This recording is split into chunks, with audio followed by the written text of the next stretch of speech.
Bem, amigos, bom dia, como estão vocês, tudo bem? Eu sou Paulo Santos, analista aqui do Entrando em Ação. Esse é mais um call de abertura, você já sabe, aqui no nosso canal a gente começa todos os dias com as principais informações do mercado para que você tenha aí um excelente dia de negócios. Hoje, segunda-feira, dia 21 de agosto, 125 anos do Vasco, o Vasco que ganhou ontem. Então, como sempre, vou começar aqui pedindo a você que acompanha o nosso conteúdo, que gosta do nosso canal, que deixe o seu like. O like é a maneira que a plataforma entende que esse conteúdo é relevante, ela vai recomendar para mais pessoas. Aproveita também o espaço dos comentários, deixe aí sua pergunta, dúvida, elogio, crítica, enfim. Aproveita que esse espaço é de vocês e não deixe de compartilhar também esse vídeo com a família, no grupo da família, dos clientes, dos amigos, o grupo da resenha, para que todo mundo comece o dia e a semana aí com as principais informações do mercado. E se você ainda não for inscrito, por favor, se inscreve no canal, ativa as notificações para você ser o primeiro avisado aqui quando tiver conteúdo novo por aqui, beleza? Vamos lá, hoje é segunda-feira. Segunda-feira a gente procura dar um overview aqui do que vai acontecer pela semana, quais são as expectativas. Lembrando que hoje também tem focos, então ainda está cedo, então daqui a pouco vai ter, eu vou postar lá no Instagram o cardzinho do Banco Central com o resumo lá do Boletim Focus. Se tiver algo de fato relevante, a gente comenta por aqui amanhã. Mercado basicamente vai se pegar dois pontos importantes. Fala do Jerome Powell na sexta-feira e o balanço da Nvidia na quarta-feira. Por que esses pontos são importantes para a gente, para o mercado essa semana? O mercado tem uma crença de que quando um presidente do Banco Central fala na sexta-feira, na semana seguinte o mercado fecha em alta. É importante lembrar que no ano passado, quando aconteceu isso, o Powell ele disse que a inflação americana era transitória, o mercado queria que ele tivesse tomado medidas duras aí para conter a inflação, e então na semana seguinte o mercado foi bem ruim. Então, se o Powell não vier em linha com o que o mercado imagina que ele venha a falar, não vai adiantar de nada essa crença, ele vai simplesmente bater o segundo ano seguido aí, quebrando essa máxima. Mas o que é que o mercado espera do Powell para que a semana que vem seja uma semana positiva?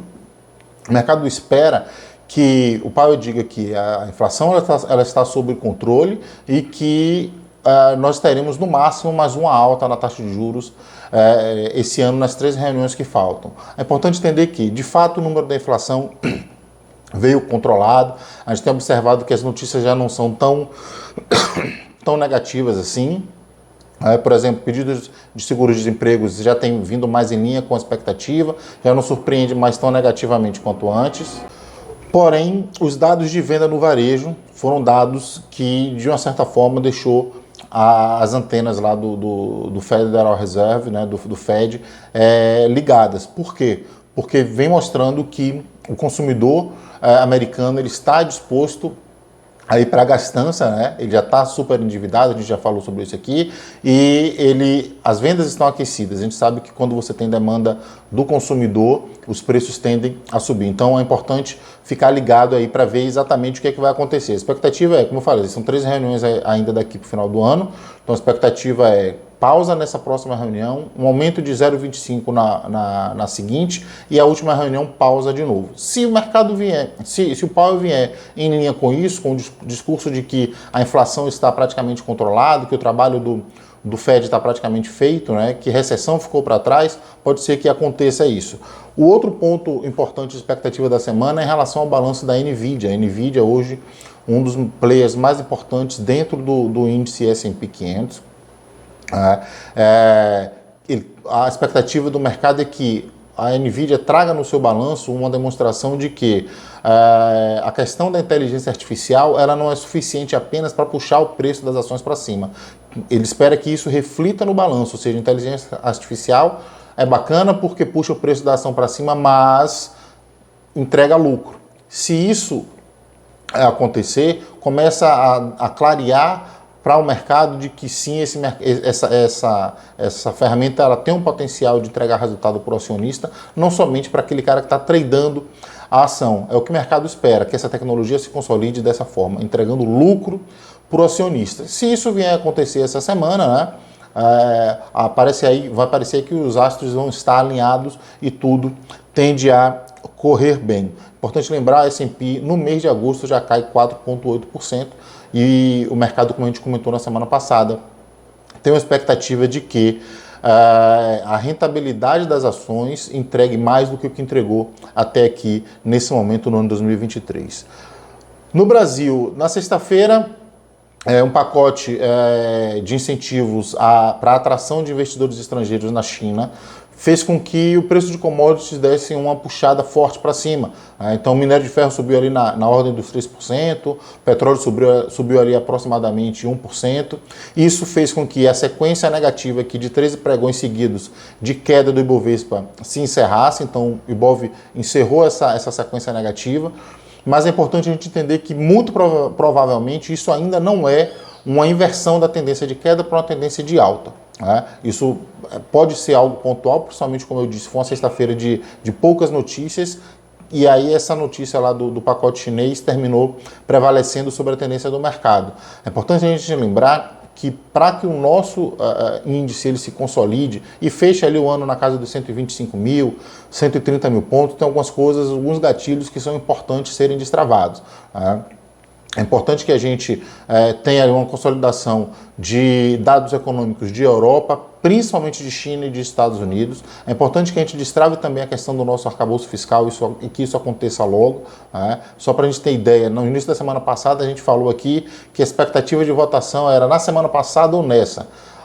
A gente começa essa semana já com a informação de que a expectativa da votação fique para a semana que vem, depois que o presidente da República retornar de viagem e que ele decida ali se vai acontecer ou não uma mini reforma ministerial, dando mais espaço para o Centrão, ou seja, o arcabouço fiscal de algo absolutamente importante para a economia do país virou moeda de troca por cadeira no Ministério do Governo. Enfim, esse tipo de coisa que impede que fluxo de dinheiro novo, dinheiro estrangeiro, venha para o Brasil e alavanque aqui o nosso índice. Então a gente está dependendo disso.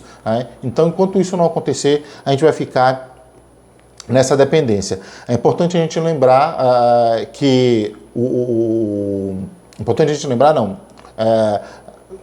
Já tinha falado, né, que na sexta-feira o Ibovespa ele interrompeu a sequência de quedas, mesmo com o Vale, num dia em que o minério de ferro até subiu, o Vale não performou bem, bancos também nem tanto, porém Petrobras ajudou, alguns outros papéis ajudaram e tivemos ali uma altinha razoável. Na sessão de sexta-feira o Ibovespa fechou com alta de 0,37% aos 115.409 pontos, sendo maiores altas puxando ali para cima.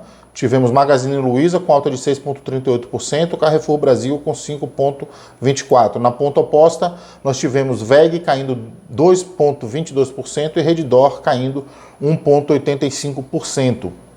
Dólar futuro fechou em queda de 0,1%, cotado a 4,985. Calendário dessa semana. É importante a gente lembrar, como eu falei, tem algumas coisas importantes, né? Então, a gente vai ter para essa semana o discurso do Powell na sexta-feira é importante, a divulgação do balanço na quarta-feira da NVIDIA é importante, mas a gente tem algumas outras coisas aqui também importantes. A gente tem PIB da Alemanha também na sexta-feira, extremamente importante essa notícia. Vamos ter os pedidos de seguro-desemprego lá na quinta-feira, como sempre. E um outro ponto super importante, amanhã, terça-feira, PMI de serviço nos Estados Unidos. O calendário para o dia de hoje, ele tem... Cadê? Para o dia de hoje, ele tem vendas de casas usadas lá nos Estados Unidos. Hoje não é um calendário assim tão forte. Minério de ferro, no Porto de Dalian, na última sessão já fechada, alta de 2,52%, o petróleo Brent, mercado aberto nesse momento com alta de 0,90%. Moedas, nós temos peso mexicano caindo 0,17%, zarra sul-africano subindo 0,1%, rublo russo caindo 0,71%, lira turca caindo 0,20%, dólar australiano subindo 0,6%, dólar neozelandês caindo 0,24%, DXY nesse momento... Cadê o DXY? Caindo 0,09. Bolsas na Ásia, O Nikkei fechou em alta de 0,29, já em Hong Kong queda de 1,65 e o CSI 300 em Xangai queda de 1,44. Na Europa, nesse momento, todo o mercado positivo. Paris alta de 1,26, Frankfurt subindo 0,75, Madrid subindo 0,94, Londres subindo 0,70, Eurostock subindo 1,07, futuros americanos subindo 0,66, o Nasdaq, o Dow Jones subindo 0,39, o S&P futuro subindo 0,51 e o nosso EWZ pelo horário eu creio que não vamos ter, não, já temos aqui preparação para pré-abertura, mas não temos números ainda não. EWZ então ainda sem números atualizados de pré-abertura. Então é isso, pessoal. Desejo a todos aí uma excelente semana de negócios, vamos esperar que tudo dê certo, que o Bovespa suba mais uma vez, que acompanhe o mercado que está positivo lá fora, né? Parece que o pacote chinês ainda repercute positivamente, então que nos afete novamente por aqui no dia de hoje, a gente consolide aí a segunda alta no mês de agosto seguida, tá certo? Então a todos vocês um abraço e como eu digo sempre, é hora de entrar em ação.